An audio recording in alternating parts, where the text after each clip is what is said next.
Okay, so we have Honorable Ross Swan joining us today from Singapore, and he will be teaching us on personalities, personalities and relationship. I'll try to get the slides, but I think one way or the other we've missed it.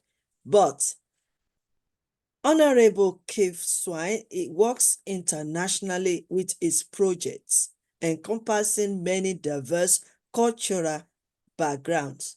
Throughout the year, Honorable Ross has developed a growing desire to put an ongoing emphasis in bringing more souls into business, and he believes that the most effective leader stay true to their authenticity by being so inspired, and it starts by being able to lead yourself. Mr. Ross Swan is the CEO of So Inspired Leadership Limited, manager of Asia Pacific FC Global Strategies. He's also a perspective and responsive leadership consultant, coach, and trainer with broad experience in varied industries worldwide, continuously helping leaders to reduce their stress in managing people, which I believe every one of us need it, including myself. Honorable Ross is also a dynamic speaker and broadcaster with outstanding skills in communication, presentation, training, and interpersonal relations. And that is the main reason why we have Honorable Mr. Ross Swan sharing his wealth of knowledge and wisdom. You are welcome, sir. Now you can show the slides. Yeah, share the screen.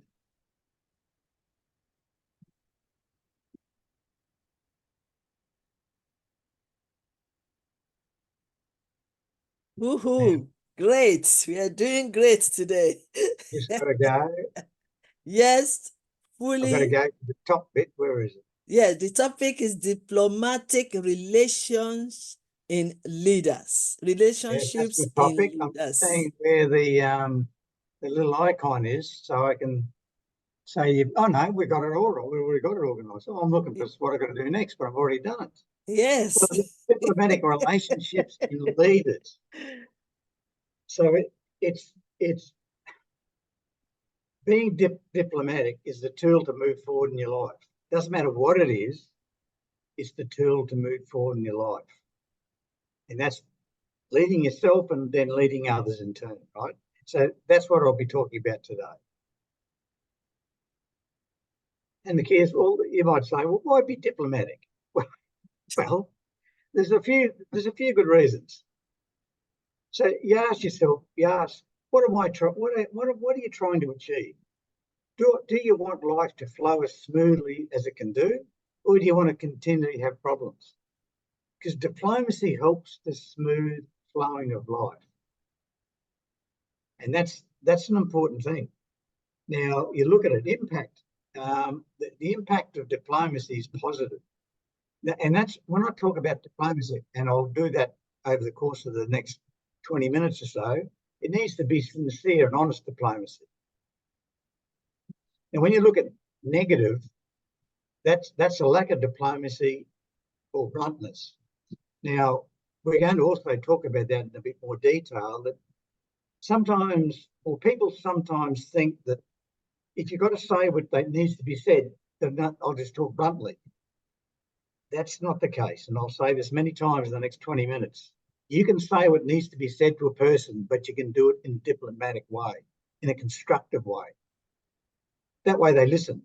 Do it bluntly and they most likely don't listen. But we'll talk about that in a bit more detail.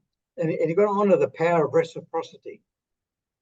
If you're negative to a person, they will naturally subconsciously be negative towards you in return. You don't call, in theory, you don't call a person an idiot. They look back at you and say, well, you're a very intelligent person. That doesn't happen. If you call them a name, they'll call your name back quite often. It's the way we work. It's the reciprocity. Do unto others as you want done to yourself. You want to treat people bluntly and rudely, that's the way they'll treat you. And that's what I said before. Do you want things to flow nicely, or do you want things to flow with a lot of rapids? So you're always looking to lead. If you're leading in your life, it's always about is to influence. And what you're doing is facilitating a win-win with your any humans you come in contact with. It's got to be a win-win.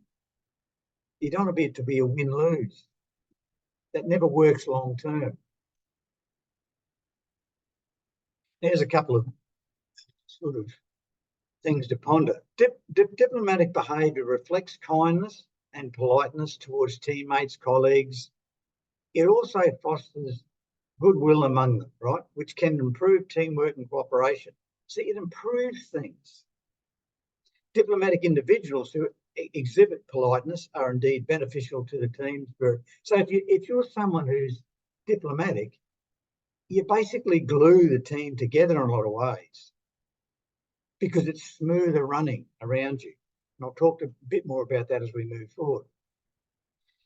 And a diplomatic person knows how to approach an idea or cause without unnecessarily inflaming a passion or unleashing a catastrophe.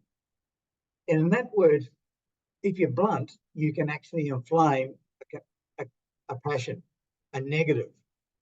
So that kind of person reacts impulsively to an opposing opinion. Instead, a diplomat tries to reach an agreement with other people in a sensitive and respectful way. Because when I talk about an agreement, I'm talking about a win-win. When you're blunt, it's going to be a win-lose. They'll either come back blunter, or if they're not in a position of any power, they'll just wander off. Take your medicine and totally ignore you and wander off. And wander off with lack of energy. See, when it's proactive and positive, it energizes people around you. That's so important. Now, for those who are frank, being more tactful may allow the audience to remain open to hearing your points. Now, what that means, it's funny. If I give you an example of this, and I coach executives, and I see this, I've seen this many times over the years. You're the boss. You're in your office, right? You call me, Ross. Come on, Ross. Please come into the office. I want to see you in the office now. Thanks. And I've just made an error at some point. So I'm going into that office knowing that I'm probably going to experience pain. If my boss isn't more blunt than constructive and diplomatic, I know I'm going to experience pain. What do we do when we think we're experiencing pain? We go back to experience pain. We fight or flight. It's our natural instinct. Now, I can't run away. I'm in the office. So I go in, but what I do, I flight. In other words, I can't fight him. I'll lose my job. When I run away, I run away mentally. I don't really listen to what the boss is saying. So the boss is just wasting the words. They may listen, and if I do listen, I'm going to go away with so much negative energy, I don't really get into what that needs to be done with any enthusiasm, and I make more mistakes. It just creates more problems. Give words and a message negatively, and you'll receive a negative response. It will never be positive. And I'll talk a bit more about that soon. So you've got to be open to hearing other people's points, and it increases your influence. What you want when someone's going into the office, for example, you want them to be listening and to taking in what you're saying. They will not listen properly if they know it's going to be negative. It's human reaction. See, fight or flight. I fly away, flight mentally. I just switch off. And I've had a lot of leaders tell me over time, I get people in there sometimes and they just sit there with a glazed look. Well, hello, that's not their fault. It's yours. You're not engaging them. You're just barreling them with a lot of information. So they just become glazed. So they're trying to ignore it. They want to ignore the pain. And you've got to always remember that. Now, and some of the things I see with this is just also be aware before I get in a bit more, because it's such a common thing. Your own personal bias towards people. So some you may not, or you may not like, or you like because you've heard about other people. Oh, this person's very good, and you like them. And so you treat them nicely, then you treat other people bluntly and other people diplomatically. That's even worse because people get to know about that and it becomes a bigger problem. So beware of your biases, first impressions. Always treat everyone the same. Whether you inwardly like this person better than someone else, just treat them the same when you're talking. That's what I ask for, because without that, it creates more problems. And it's funny, the people who are not being treated well, like if it's a group of people, they'll treat the person being treated well probably not so well either, because they see that's the favourite. So that person loses out long run. Or that person doesn't lose out, but is very embarrassed that they're getting treated well and the others aren't. Either way, it's not a good effect. So these are the different ways that you can have biases. The same as me, they're different to me, whatever. But you just got to be aware of your bias. Treat people the same. We're all the same underneath. We're all got souls, and the souls don't vary.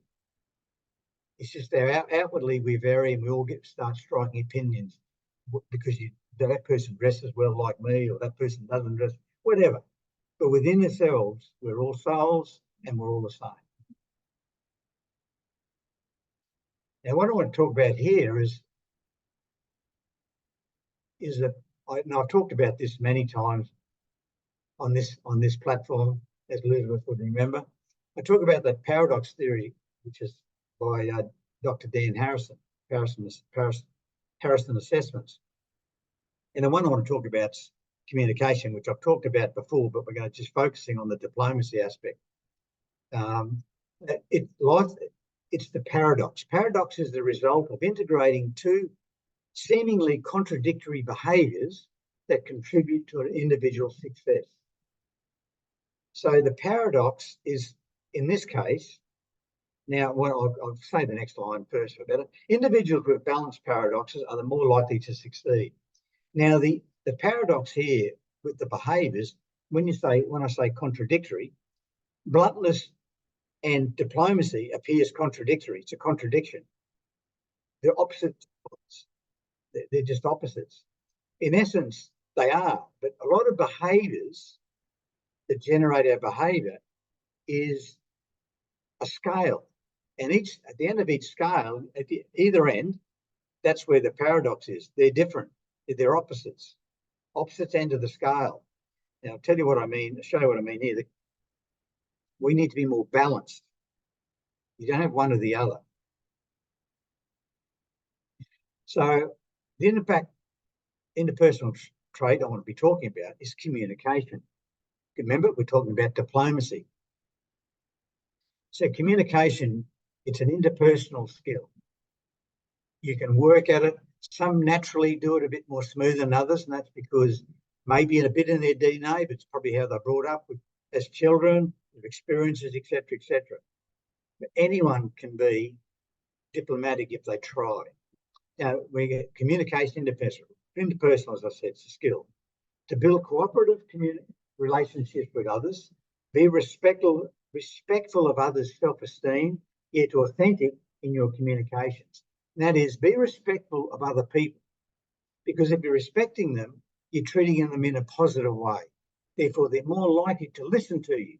But when you say something, you need to be authentic. In other words, you need to be sincere. You don't give an insincere compliment. People see through that very quickly. It has more damage.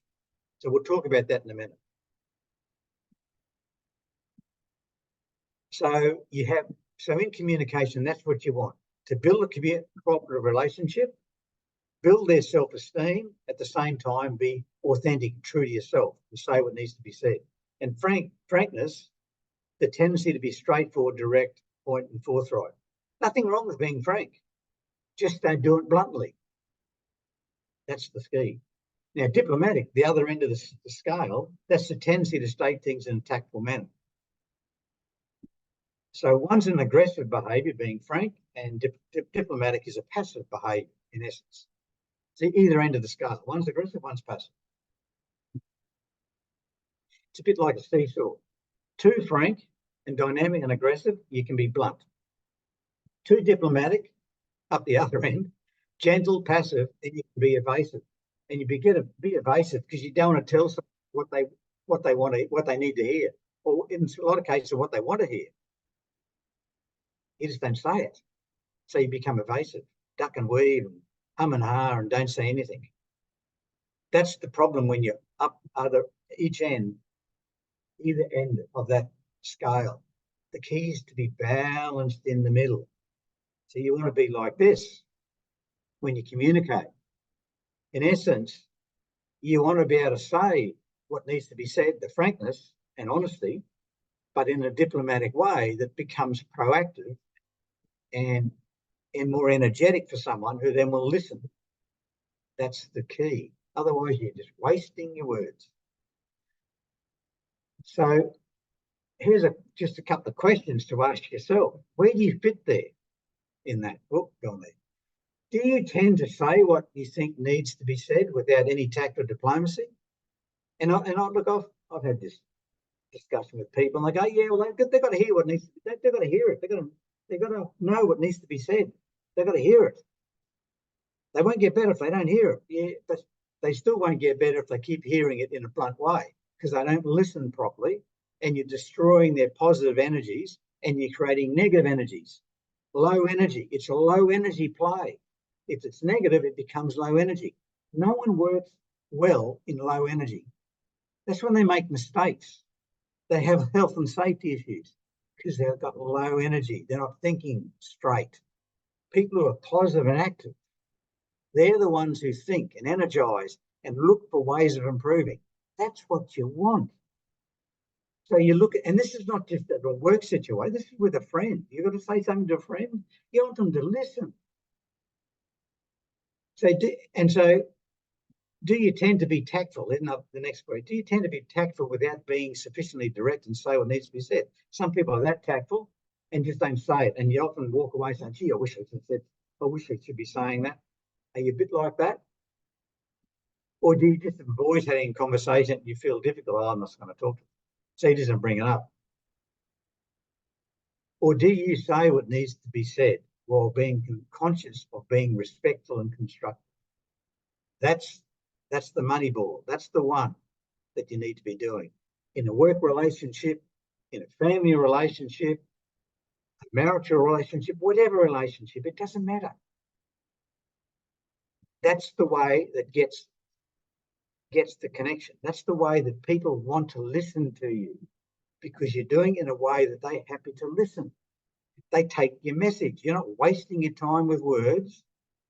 And I'll just give you an example. I was talking to someone not that long ago, it might have been a couple of years now, they're saying exactly this. Look, if people need to hear something, I've got to be honest with them, so I just tell them. And within about 3 minutes, she was telling me, I never seem to keep friends. I never have any friends. I get a friend now, they just seem to disappear on me. I don't know what's wrong with me. Oh, yeah, because you're upsetting them all the time. You keep bluntly telling people yes, they should hear it, but say it in a way that they feel good about it. They just don't want to be around you. None of us want to be around negative people that upset us all the time. We don't want to be it. That's our choice. We just stay away. But we like being around people who are positive and energetic and engender a bit of enthusiasm within you, even though you've heard what you need to be said. You've worked out a way with them, that person, how to actually step forward and do it constructively. Do it well. Whatever it is, you're giving them, that's it. You're growing the person, not deflating it, right? You're pulling people up, not pushing them down. It's all in what you say. So influencing behaviour, and that's it. And now you look at it with constructive feedback. Yes, you've got to say it. It looks a bit small, but I think you can see it. What is constructive feedback? Well, let's look at this.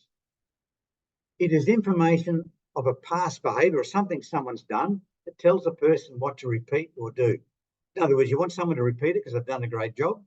You want something to do something else and treat you a different way or whatever it is. Look at whatever it is. It's the fact is you're trying to get someone to do something a bit differently than what you're doing or do it more enthusiasm and you're giving them a pat on the back. That's constructive as well. Now, construct means to build. When you look at the meaning, construct means to build. Feed means to nurture. Back means support. So what you're doing with constructive feedback is building and nurturing support for that person. That can, as I said, that can be in a relationship, it can be your children, it can be at work, it can be anywhere. But that's what you're trying to do. The one thing when you're doing it and giving some sort of comment about someone or giving them some feedback, never finish it. I would say, that's really matched the point which I've done. The next thing I want to say is never finish it with, oh, gone there, back there. No, it hasn't got there. Done with that. Anyway, never finish it with yes, but. Must be my next slide, I think. Like you've done a really good job here, Ross, because of this, but. As soon as you say that word, I know that I haven't done a good job. You're just saying it that a nice thing in order to now give me the big punch under the chin by what you really want. And we say it so often. You talk to your children. You've done really good in the exam. I'm really proud of you, but it doesn't matter what you say after that. They know that you're not really proud because you've said but. Or you may say however. It doesn't make any difference. It's a word that's negative. But means to fight, right? So if you've got something to say, you say it nicely. Then you stop, take a breath, and say, Ross, have you considered looking at this from this perspective? Rather than say, you did a good job, but should look at this, doing it this way. As soon as that but comes in there, people know you're not happy with it. But you say, full stop, ask a question. Have you considered doing it this way? Have you considered looking at this perspective? And then you've asked a question, they'll answer it. But you're not bumping heads when that happens. And the other thing is, what if you give no feedback? Well, if you're saying, I'm not going to tell them anything, okay. Well, over time, if you're responsible to give them feedback, they might, for the first time, think, I must be doing a good job here because no one said anything. But over time, the imagination kicks in and it becomes negative. Then they start, I'm not important enough. Don't hear anything from them, not important. They don't care, whatever. People's imagination will take over and it's usually long-term negative.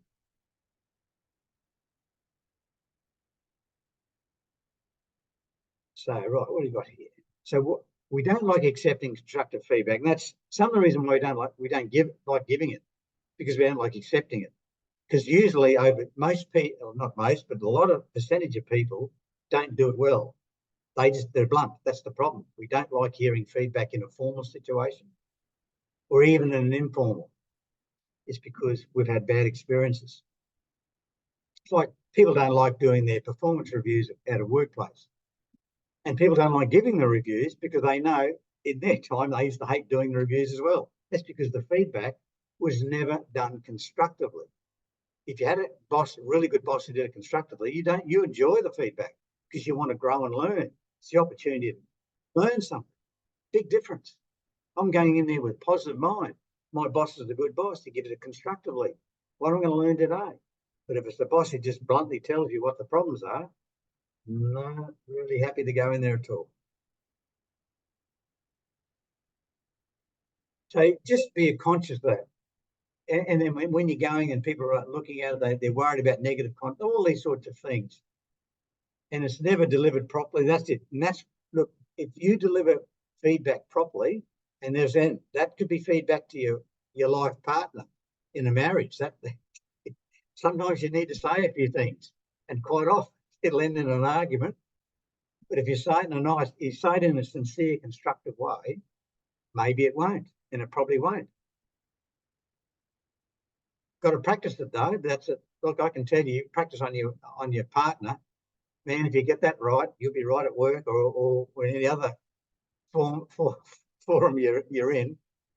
The marriage one or relationship one can be the most challenging. So think about that, and we'll talk about that a bit more in a minute. Anyway, so we look at giving constructive feedback, right? So it's never to be an interpretation. It needs to be something that's observable. It's not giving them feedback based on someone else's opinion. You need to check it out yourself first, because that other opinion could be totally wrong. So you blow your credibility for start. So it's not an interpretation. It needs to be reliable, in a measurable way, but specific. Now, I can give you an example. I can leave that. It needs to be given as soon as you can. Like, I'll get back to the marriage situation. And in my case, your wife comes out with this new outfit on and says, "What do you think of this?" Well, a bit of a hiding to nothing, whatever you say. And if you said, "That looks good, dear," she'll go, "Oh, yeah." And whatever she wears or he wears, it doesn't matter who it is, whatever the gender is. If you just say, "Yeah, it looks good," then you say that a couple of times. Yeah, right, you're just saying that. The sincerity is not there. You're just saying it. So the key to being specific. So if you say, "Look, dear, I like that dress because I love the way the colour of the belt matches the top part of the whatever, right? And your handbag and your bag you're carrying is a perfect match. That's why I like it." Then she goes, so you're sincere. You actually do mean it. It's a massive difference. Be specific why you like something or dislike it, or why it's wrong. Not so much why you like the outfit, but why whatever's happening here is not what you need to have or need to be seen. You be specific. You'd be amazed when you say something. It shows that you actually care because you've taken the time to actually look at it, right? Or whatever it is. Now, the first time you do that, your partner might say, "What have you done? You've been extra nice. What have you done? What am I going to hear now?" Say, "No, I'm just being sincere." So the partner might get a bit of a shock syndrome for the first couple of times, but I can tell you it makes a big difference. Now, you don't have to say it every time, but most times give the reason why you believe you're saying what you're saying. Massive difference. And when you're giving feedback in any sort of situation, don't wait till they perfect something. Just encourage them. Every little thing you can celebrate, look for ways to celebrate, which encourages them to keep moving forward. That's the key, because you're trying to uplift people, not push them down. Because if you're pushing down people, you wonder why you don't have any friends. People stay away. They don't like to be pushed down. They just want to hang around you. In a work case, they won't fight hard for you in a workplace. You're the boss. And if you're not encouraging and you're putting them down, they'll do just enough to earn their salary. That's it. They won't do any more, lift any finger to do any more than that. Now, you get them wanting and being encouraging, they'll do more. And that takes you to just passing to a high honours. That's what it does. It's a massive difference. And in some of the data I've seen, you can improve production or improve the output of a team by anywhere between 30 and 300%. Just depends how bad you were. You're coming off a low base, it'll be 300. If you're not too bad, you may only get 30, 35, 50. But hell, I'll take that any day. And that's what I meant before. Never say, "You've done a good job, Ross," but worst thing you can do. And if you tell your partner, "Yeah, that dress looks good," but you don't have to say anything. They know it's not good. It's whatever you say next, you'll probably get flattened on, right? So you just don't say it. It might be, "Stop, deep breath. Have you considered wearing a different coloured belt with that dress?" They might yell at you there, or they might go, "No, I haven't, thanks." I'll give that a try. But if you said that looks good, but you should wear a black dress or a black belt or a different belt, it's a bit more antagonistic and more argumentative. But's an argument waiting to happen.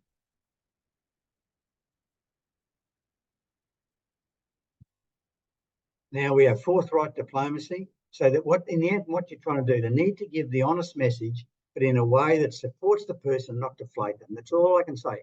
Work on and practice. How do I give an honest message in a way that supports them, not deflates them? Because when they're deflated, if you keep deflating them, they don't want to hang around you.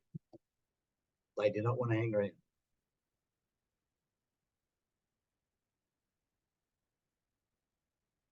So, in closing, the key is just be conscious of the impact of your behaviour. Be aware of the impact, and that's some of all the coaching of people I've done over the last 25 years.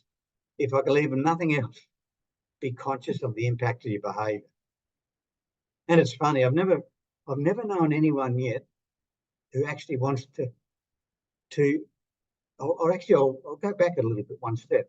People only ever remember you by how you made them feel. And I say this all the time. They'll only remember how you made them feel. Now, if you're deflating them all the time, that memory of you will never, never be positive. It will never be positive. And I've never had, in talking with executives, some of them don't have great skills. I've been given the job to try and improve. I've never had anyone to say, I want to be known as a real tyrant, a real nasty person. Never anyone has ever told me that. And I've coached some people who could be criticised that way or assessed that way, that they are a bit of a tyrant. But it's funny, I've had tyrants who actually say nice things they'd want people to say nice things about. Yet they don't act it, they just don't think, because they're not conscious of the impact of their behaviour. They just play head games. But when you get them to their heart, their soul, they go, no, that's probably not a nice way of saying that, right? They start to get it. But remember the impact of behaviour, and keep regularly reflecting on where you are and where you sit in the world, and keep thinking, keep remembering.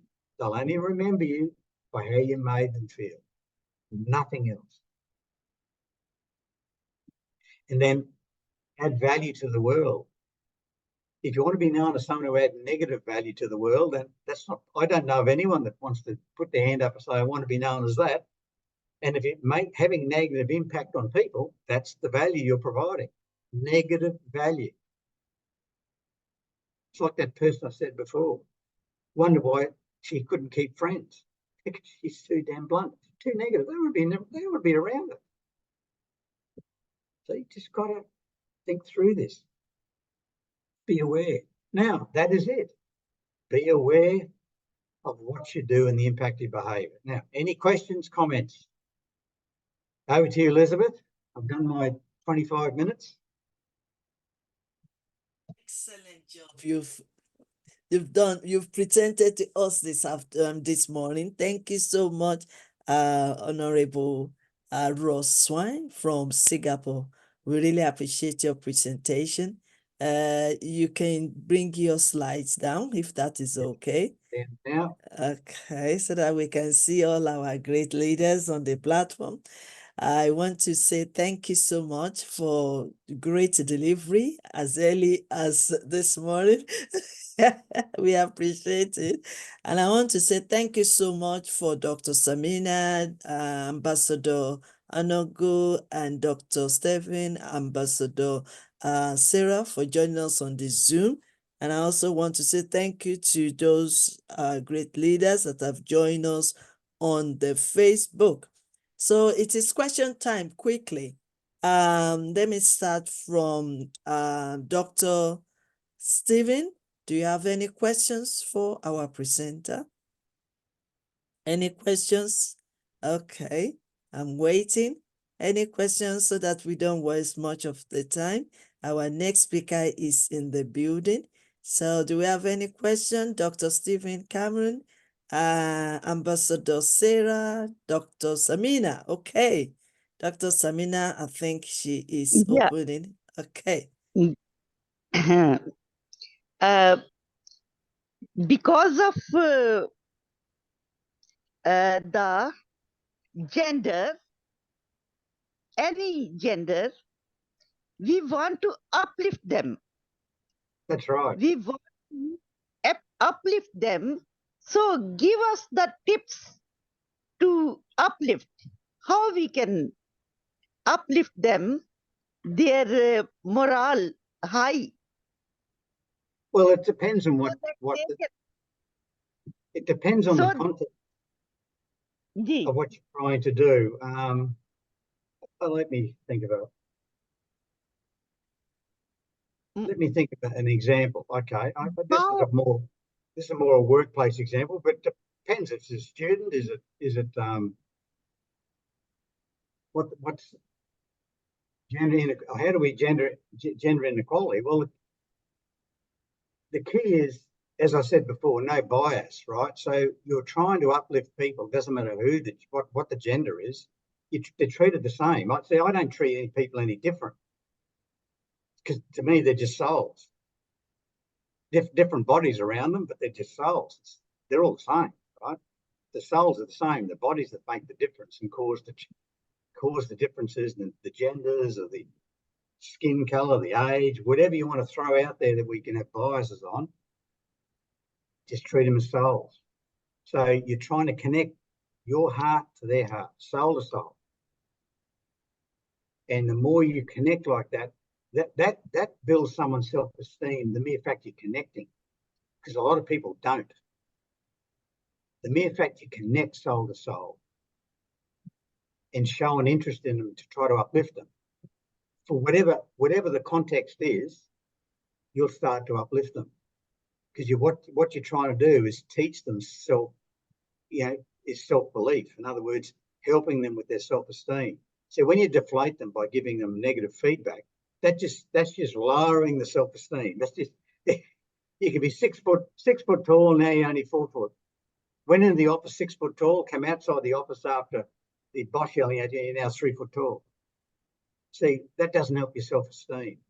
You want them, and any conversation with a student, company, whatever it is, the key is, if they're doing something wrong, for example, that they need correcting on, as I said, you've got to correct them. You've got to be honest and sincere.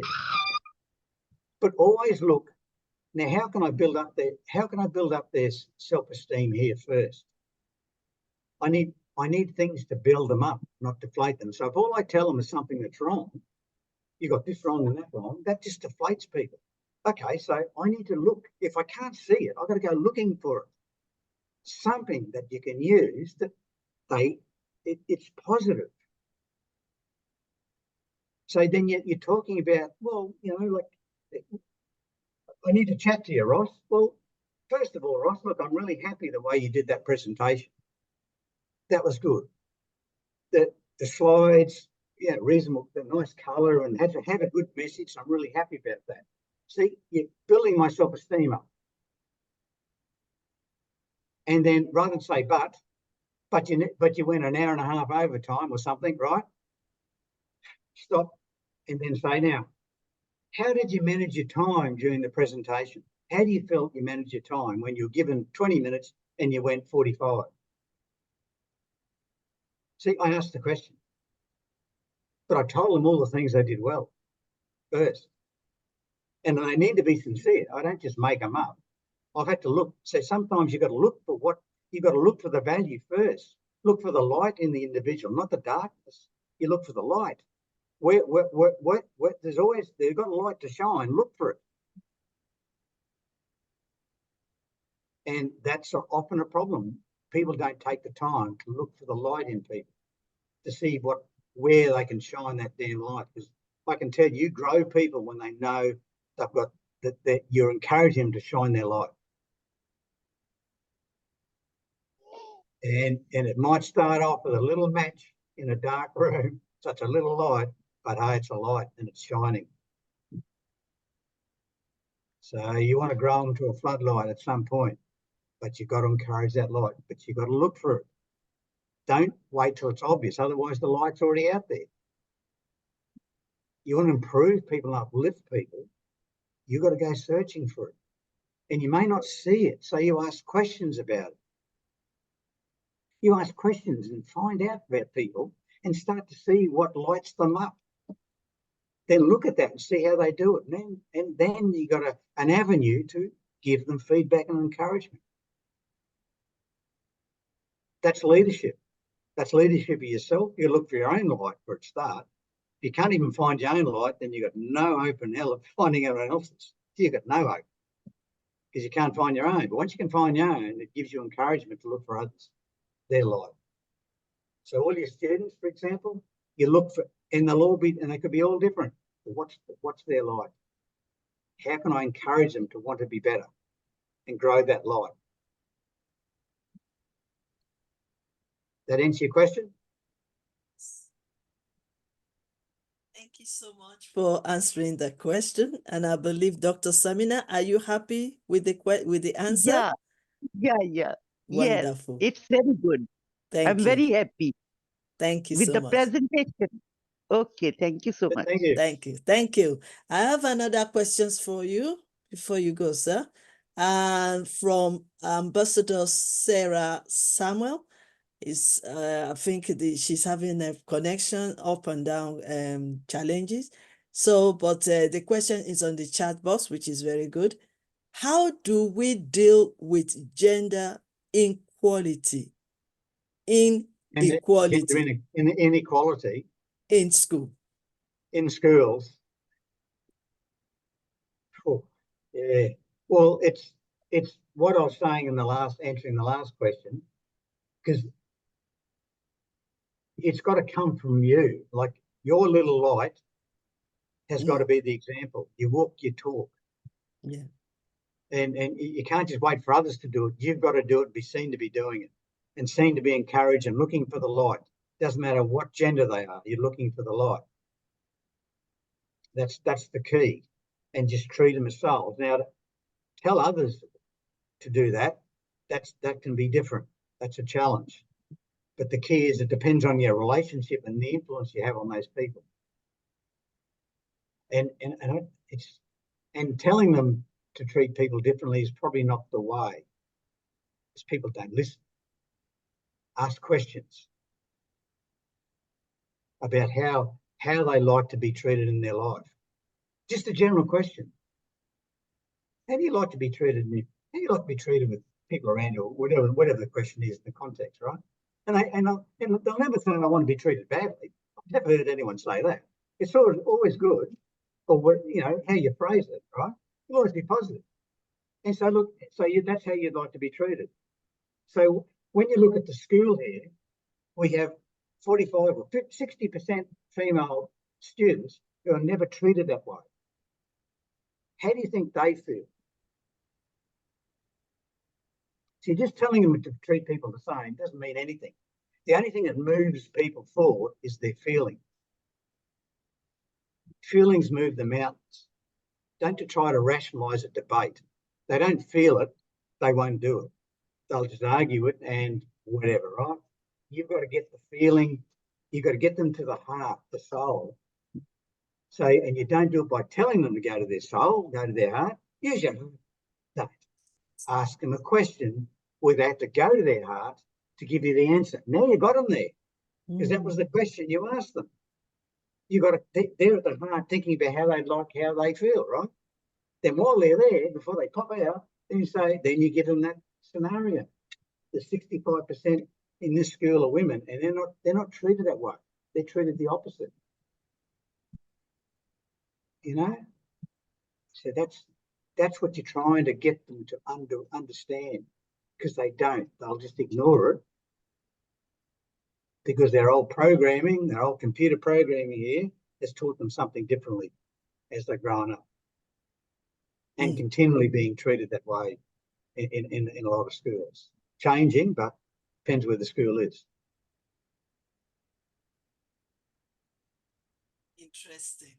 Thank you so much. We really appreciate your response. And the person that asked the last questions, I think she has problem with the connection, but I believe that when she listen or watch this video, she will be able to get Yeah. the answer.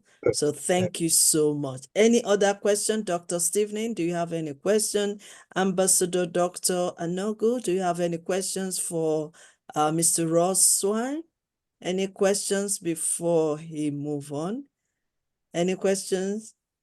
Thank you so much, Professor Dr. Queen Elizabeth Lucas. Thank you so much, Honorable Ross. It was really an amazing presentation, and I want you to elaborate a little bit, how to handle bullying in school. And, this is a very, it's a very important matter that should be resolved in schools. So Yeah. please, thank you so much. Good question. Good question. Last time I've been to school was when I was a student. But look, in essence, it's the same as bullying in the workplace or anywhere. People bully because of their ego, and we have two egos. We have an outer ego, that's our head, our head space, and our inner ego is our self-esteem in our heart. Right, that's important. Our inner self-belief is important. When you go to this and the headspace, that's an ego. That's the big ego that everyone sees, and that's the bully. He's trying to basically usurp their power over others by being a bully. Probably most times because they're horribly insecure and they have a self-esteem of a peanut. In other words, they don't have much self-esteem at all. They overcompensate by being a bully. Most likely bullied at home or wherever. And it may not be bullied, but either way, their self-esteem is little.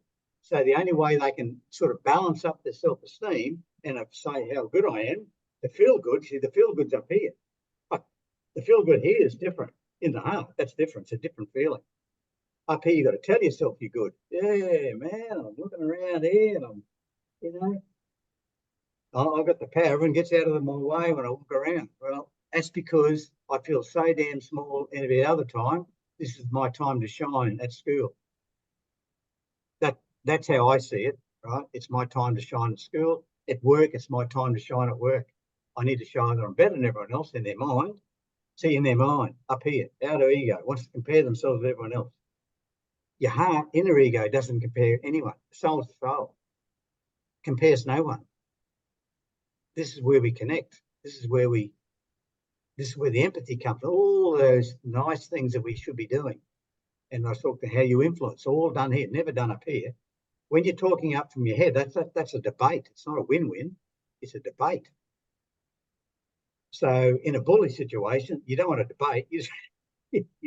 You'll just win-lose. That's it. I need to win to balance up my low self-esteem that I have in the other part of my life when I'm outside of school or at home in the family. That's the way it'll be. They're just not treated well, probably in the family, I would think. And they'll be bullies in school, bullies around the social aspects. So it's interesting. You never really looked at it and done any research on school bullies and where they are 25, 40, 30 years later. And I suspect some probably spent a bit of jail time or not around because of whatever's happened. And the others, it would be just individuals that you never for 1 minute think they've been bullies because they've learned something's happened in their life. They've learned and grown their self-esteem. And that, to me, that will be the connectors. They've learned how to grow their self-esteem, something in their life, someone's come along or whatever's happened, it's taken them into the path where they can grow. And that's no different to what ministries do with people attached to churches where they've got challenges. You're trying to grow people all the time. And youth centres is you're trying to increase their self-esteem. And that's basically it. It just happens to be manifesting as a bully or manifesting as the little weedy child who gets bullied. Either way, it's going to happen. If you're 2 foot tall, you might be bullied. if you're 6 foot tall, you're probably the bully. Maybe, right? It's just the way it tends to be. But yeah, it's just, you got a bully, then you got to try and help, not to tell them to stop being a bully, but trying to build their self-esteem up. Treat the cause, not the symptom. The symptom is being a bully. The cause is low self-esteem.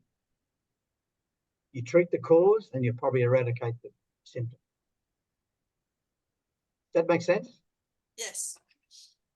Yes, absolutely. Thank you so much, Honorable Mr. Ross Swan. Thank you. Thank you. My pleasure. And Fana, thank you so much, sir. And finally, Ambassador Onogu, do you have any questions for Honorable Ross Fran? Quickly, because you will be the next speaker. So do you have any questions, please?